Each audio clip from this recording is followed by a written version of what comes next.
All right, are the days of big upfront payouts and bonuses for LIV Golf over? There's a new report that just dropped that seems to indicate that they are. And more importantly, if they are, what does that really mean going forward for the league in general? Losses which have been incurred by LIV over that period of time, that year, is at £1.1 billion, $1.4 billion. Nobody thought it would come to this. A league backed by billions that seemed endless. An organization that promised to revolutionize golf forever. A project so flush with cash it literally bought some of the sport's biggest stars right out from under the PGA Tour's nose and sparked legal warfare that's still echoing through courtrooms today. But now, something has shifted in the air. Whispers are circulating through locker rooms, cryptic signals are flashing in financial reports, and players who once bragged about their guaranteed money are suddenly asking questions they're too nervous to say out loud. The question burning through the golf world right now is almost too wild to believe. Is LIV Golf actually running out of money? It sounds absolutely impossible at first glance, right? A league supposedly backed by unlimited Saudi wealth shouldn't even flinch about finances. That's the narrative everyone swallowed when LIV first exploded onto the scene with its blinding promises and astronomical contracts. But when you actually dig into what's happened over these past 2 years, the reckless spending, the abysmal television ratings, the TV deals that never materialized, the sponsors quietly backing away, and the absolute mess that became the merger negotiations, a completely different picture starts emerging. One that doesn't look anything like infinite resources. It starts looking like a massively expensive sports experiment burning through cash at a terrifying pace with nobody pumping the brakes.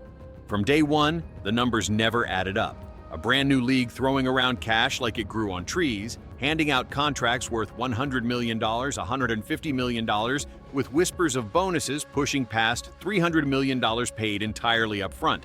Plus, private jets and prize money so massive it made the PGA Tour's biggest events look almost quaint by comparison.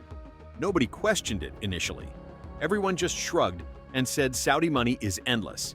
But insiders started noticing something deeply wrong. The burn rate was absolutely insane. Billions evaporated in under 2 years. Events were costing exponentially more than they generated, and prize money was flying out the door faster than any conceivable sponsor revenue could replace it. Even analysts who initially hyped LIV started raising serious concerns. One business reporter described it as financial chaos disguised as innovation. Most startup leagues expect losses early on, but LIV wasn't losing a manageable amount. It was hemorrhaging money at a pace that felt less like a calculated business strategy and more like pure desperation. And the problems compounded from there. If LIV wanted to survive long-term, they needed real viewership, millions of eyeballs, not just manufactured hype. But what they got instead was the complete opposite. Event after event pulled shockingly low numbers, sometimes dipping below 300,000 viewers nationwide. One analyst brutally joked that the viewership looked like late-night infomercial traffic, and it got even uglier with their big bet on the CW network, the move that was supposed to change everything. That partnership turned into straight-up embarrassment. Some CW stations refused to air LIV events at all. Others bumped them for reruns. And then, with barely any official statement, the entire CW deal just evaporated like it never existed. After that disaster, LIV tried leaning on streaming platforms, but fans grew frustrated with glitchy feeds and broadcasts that disappeared without warning. And that team format LIV constantly bragged about as revolutionary, it never connected with audiences. Fans didn't care about team standings or captains. And without legitimate viewership, the next domino fell hard. Corporate sponsors pay for visibility and consistent brand exposure. According to multiple insiders, several major sponsors walked away the instant they saw those dismal ratings. Some wanted nothing to do with the political controversy surrounding the league's Saudi backing. Others hated the messy uncertainty around the potential PGA merger. Even sponsors who stayed were reportedly frustrated with constant format changes and schedules that shifted every other week. LIV never anticipated this backlash from the players themselves. They promised everything up front. Guaranteed money, creative freedom, lighter travel schedules, the complete dream package. But reality didn't match the sales pitch. Some players quietly admitted frustration about earning 0 official world golf ranking points, which directly impacts their careers. Others realized they were losing automatic exemptions into major championships. A few felt trapped by contracts that eliminated their flexibility to even consider returning to the PGA Tour. Rumors started circulating that several big-name players had their agents actively exploring exit strategies. One LIV insider described it perfectly.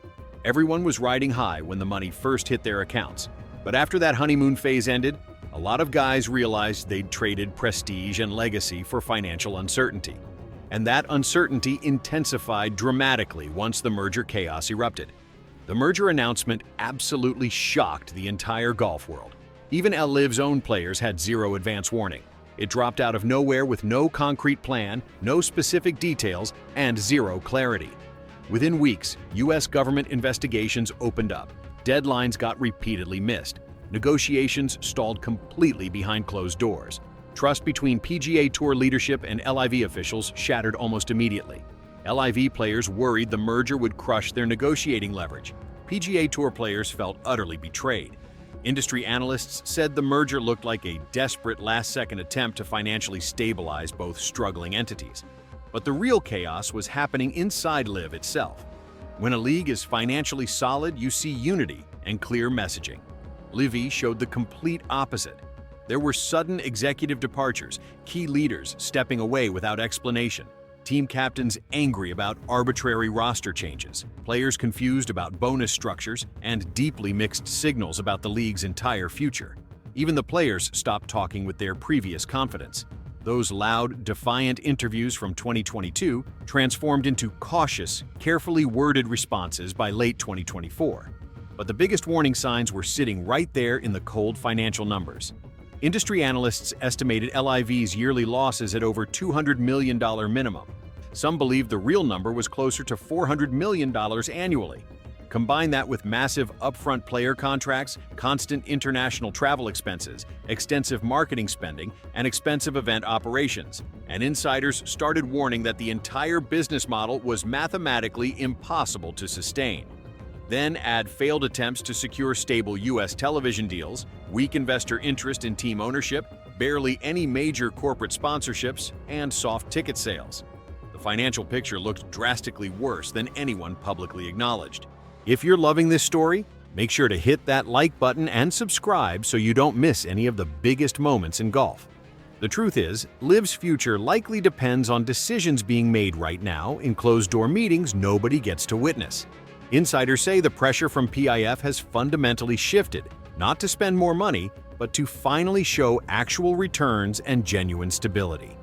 That's a serious problem because the league hasn't proven it can stand without massive, continuous financial support. Players feel that tension acutely. Some are trying to stay publicly loyal while privately hedging their bets. Others are watching PGA Tour developments like they're seriously considering a comeback. When you stack all the evidence together, the out-of-control spending, the catastrophic ratings, the collapsed TV deal, the sponsor exodus, the frustrated players, the chaotic merger talks, and those staggering financial losses, the idea of LIV imploding doesn't sound wild anymore. It sounds disturbingly plausible. Is LIV officially bankrupt right now? No. There's no formal filing, no official announcement, no confirmed collapse. But is LIV surrounded by warning signs so loud that even loyal supporters are getting nervous? Absolutely. Maybe LIV survives and rebuilds. Maybe the merger gives the league completely new life. Or maybe this entire project ends up remembered as one of the most expensive, dramatic collapses the sports world has ever witnessed. Either way, one thing is crystal clear. LIV's future isn't guaranteed anymore. The cracks are showing, the pressure is building, and fans worldwide are asking the same question louder every single day. Is LIV truly changing golf forever, or is it burning through cash faster than it can possibly stay alive?